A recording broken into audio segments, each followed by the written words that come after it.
Hey, what's up, everybody? It is Friday, August 18th.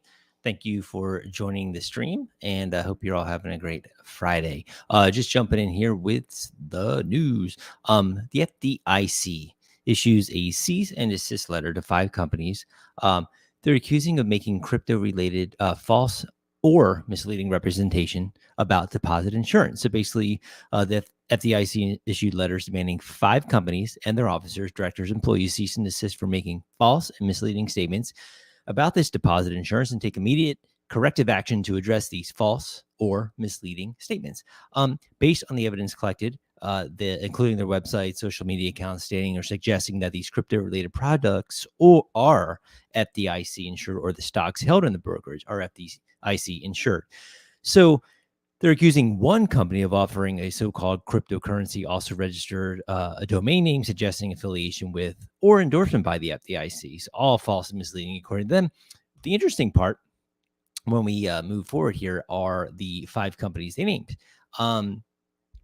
You look cryptonews.com, cryptosec.info, smartasset.com, and FTX US, FDICcrypto.com, which must be allegedly, I don't know, the FDICcrypto.com could be construed as the misleading one. Smart Asset, FTX US, you probably heard of, obviously cryptonews.com. So basically, they're saying it prohibits any person from representing or implying the uninsured product is FDIC insured, or knowingly misrepresenting the extent and manner of deposit insurance and what that does. So we shall see where that goes. But a very big name in the crypto world just named by the FDIC. From there, Celsius and their ongoing saga of drama, the U.S. trustee motions for examiner to probe their significant transparency issues. So basically, the trustee overseeing the case requested an examiner to help shed light on a number of complex issues, they say. So it's brought in to untangle the embattled network's financial affairs and business operations. So filed this motion yesterday. So they're going to look into incompetence or gross mismanagement, as well as a significant transparency issues surrounding their operations in the context of this entire bankruptcy case. Hodl, who we discussed a couple days ago, have just announced a police inquiry and cut 80% of their staff. So long list of firms slashing their headcount amid a wider liquidity crisis. They just updated their users on this on their blog post today, cutting 80% of their staff, about 40 people, to reduce the company's expenditure. And they said that the remaining employees were necessary for their current operations. So we will keep an eye on that. Moving into some real estate. A Jeff Bezos-backed real estate company is buying up a ton of single-family homes. Their name is Arrived Homes. They acquire single-family homes to use as rental properties and sell the shares to investors through an online platform. So far, the property shares demand has grown exponentially, with more homes funded in July than the entire Q1. The company has investment properties in 19 of the top 100 cities for population growth, and it will expand to 40 by the end of the year, most recently Nashville, Cincinnati, and Indianapolis. So something to check out if you're looking into buying shares of rental properties, and or these markets if you want to invest in rental properties.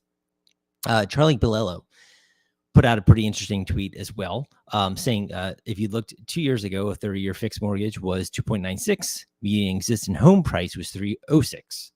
If you look at that 30-year mortgage today, it's 5.6. Median home 404. If you're looking with a 20% down, it's an 81% increase in your monthly payment. Went from $1,026 to $1,855. So when you're, in the median home price buying world, that's not nothing. When you're looking at how much money you're increased 81%, it's like, the Turkish inflation rate of 80% when you're buying the same home 2 years later. Charlie's always got great stuff, amazing, insight and good follow on Twitter. And finally, I'm going to leave with some positive news here. Stacker, basically, they took Realtor.com data from a couple months ago and basically came up with a list here of the top 10 most affordable metro areas to buy a home. A lot in the Rust Belt, as maybe some of you would have guessed.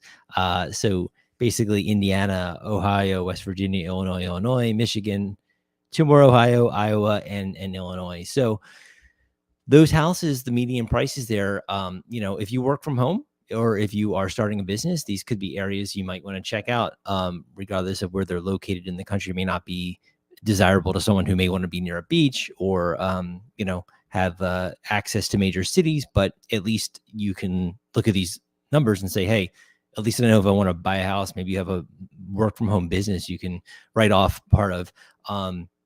These are some pretty cool, pretty great prices to look at, considering what's going on out there. And who knows, things could come down even more.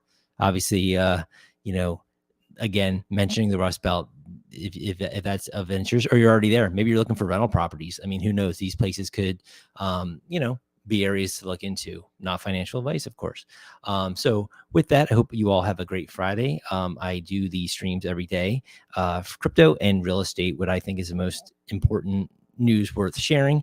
And please like this video and subscribe to my channel if you think you find value in this. And would love to hear your comments in the chat or comment sections. Leave one, and we'd love to connect with you. So have a great rest of your Friday. I'll see you all tomorrow.